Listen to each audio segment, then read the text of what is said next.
To the modern Western ear, few things sound more cliché or more neurotic than an adult blaming their unhappiness on their parents. The idea of a grown person, 25 or even 62 years old, lying on a therapy couch revisiting childhood wounds and pointing fingers at mom, dad, or grandpa can seem indulgent, outdated, or hopelessly self-involved. But if we're tempted to dismiss this as a purely Western affliction, one born in the shadow of Freud and overuse of therapy, we'd be mistaken. The urge to explain today's suffering through yesterday's lineage is not new, nor is it uniquely modern.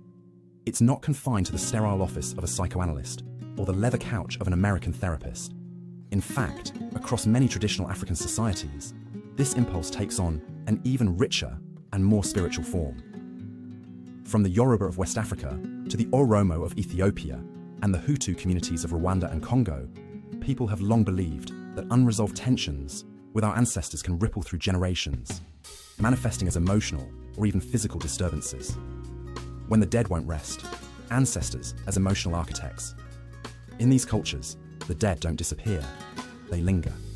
Not as ghosts in horror films, but as active presences in the emotional architecture of the living.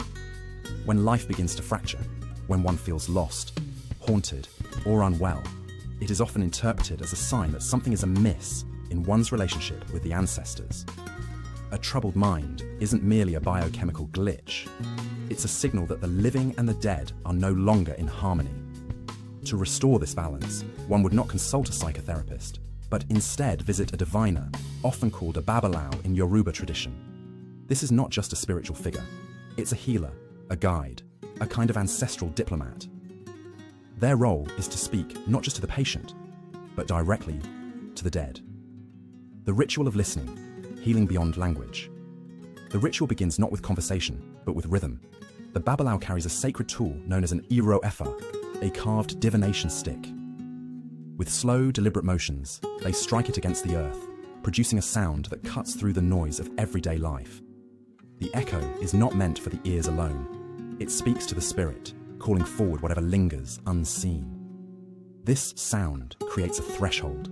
It marks the space between two worlds, the world of phones and traffic and emails, and the world of dreams, memory, and ancestral energy. The patient, now enveloped in the cadence of the ritual, begins to soften. Tension gives way to openness. What was once too hard to say now starts to rise to the surface. The Iro Efa itself carries meaning. It is often engraved with a figure, a kneeling human, carved beneath a bird that symbolizes flight into the spirit world. This image is more than decorative. It visually represents the journey the sufferer is about to take, a path from personal confusion into ancestral communion. The dialogue across time. But the most powerful part of the ritual is not the symbolism, it is the directness. The babalao does not simply help the person talk about their father. He speaks to the father, to the spirit of the long-dead relative whose influence still casts shadows over the patient's life. Imagine someone arrives complaining of persistent self-sabotage at work. No matter how qualified, they feel like an imposter, always on the verge of failing. Through listening and questioning, the babalao may determine that this fear is not internal, but inherited, perhaps rooted in the disapproving gaze of a father who once belittled every effort. And then, something radical happens. The babalao turns to the spirit. If the father is willing to listen, the diviner explains, "Your child is no longer a boy. He deserves to succeed. Your control is no longer welcome." But if the ancestor remains defiant, if the spirit still clings, judging and shaming, the babalao has another recourse. He banishes the ancestor, forcefully if needed, sending the spirit deeper into the invisible realm and forbidding it from interfering further. This isn't metaphor, it's intervention. It's a direct confrontation with the past. What Western psychology forgot to remember, the modern West takes enormous pride in having invented psychotherapy, and in many ways, rightly so. The 20th century gave rise to a powerful framework that allowed people to explore their inner worlds with language, theory, and science. Freud, Jung, and their successors cracked open the idea that the unconscious shapes us, that hidden wounds from childhood might explain why we fear intimacy or sabotage joy. But in celebrating this achievement, we may have forgotten that we were not the first. Long before the word therapy was ever uttered in Vienna, Long before notebooks and couches and clinical terms, people in distant corners of the world were wrestling with the same ghosts. The same questions. Why does life feel heavy? Why can't I love freely? Why do I hurt even when nothing is wrong? The difference was not in the question, but in the method of asking. In many indigenous traditions, what we now call trauma was never just a personal issue. It was relational, generational, spiritual. It wasn't simply that your childhood shaped you. It was that your ancestors still walk beside you, silently influencing your steps. And unless those ties are acknowledged, nothing truly changes. The universality of haunting. It's tempting to imagine ancestral spirits as exotic metaphors, something belonging to distant lands and ancient superstitions. But pause for a moment and consider this. Don't we all carry ghosts? Maybe it's not your great-grandmother in a spiritual realm, but the harsh voice of your father still echoing in your mind.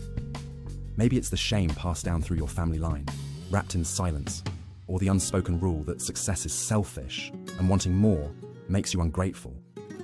These aren't hallucinations, they're inheritances, invisible scripts that govern behavior, limit joy, and quietly erode mental peace. In this light, the rituals of the Babalawo don't feel so foreign anymore. They feel like a forgotten language, one that modern minds are just beginning to remember. Because no matter the culture, the intuition remains. If you're suffering, it may be because the past still speaks too loudly. And healing begins when we finally answer back. Rituals as repair, symbol as strategy. Of course, the details vary. In one culture, a carved wooden tapper speaks to the sky. In another, a licensed therapist listens across a clipboard. In one, you sit cross-legged before a fire. In another, you recline under fluorescent lights. But the mission is the same. To speak what was unspeakable, to name the weight, to invite the unseen into the light. What Western psychology often misses, despite its brilliance, is the power of ritual, the symbolic act, the structured moment that tells your body, something sacred is happening. This is not just another conversation. This is an encounter with the unseen parts of your life. For the Babalawo, the tapping stick, the carved bird, the kneeling figure, all these are cues that this is a liminal space, a crossing point. They don't just inform, they transform. They signal that healing is possible because something deeper is now listening. It's not a matter of belief, it's a matter of structure. Just as we need language to describe pain, we need ritual to move through it. Learning to banish our own ghosts. Not all ancestors want to let go. Some voices in our heads cling to power, insisting we don't deserve love, that we're not enough, that failure is inevitable. These messages can feel ancient, as if they've been whispered through generations. And sometimes we need to do what the Babalawo does. We need to tell those voices, you've done enough. You no longer get to write the story. We honor you, but we do not obey you. It's a radical act, not of erasure, but of release. Because the goal isn't to deny the past.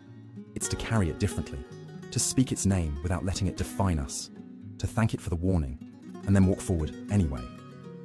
This is not just therapy, it's spiritual hygiene, a necessary unburdening, a way of making space for joy, creativity, and peace where fear once lived. The hidden wisdom of the ancients. In the end, whether we call it trauma, haunting, or ancestral energy, the truth remains. The past lives on within us, and the wise have always known this. What we often label mental illness today, older cultures sometimes saw as imbalance, not in brain chemistry but in lineage, in memory, in spiritual debt. They understood that healing didn't always begin with talking. It began with listening, to the dead, to the child you once were, to the parts of yourself that never got closure. And perhaps, most of all, to the truth that your life does not have to be ruled by what came before. The people who came before us shaped us, but we are not bound by them. We are allowed to rewrite the script, to speak our own name into the silence, to say, I come from pain, but I choose peace. I come from silence, but I choose to speak.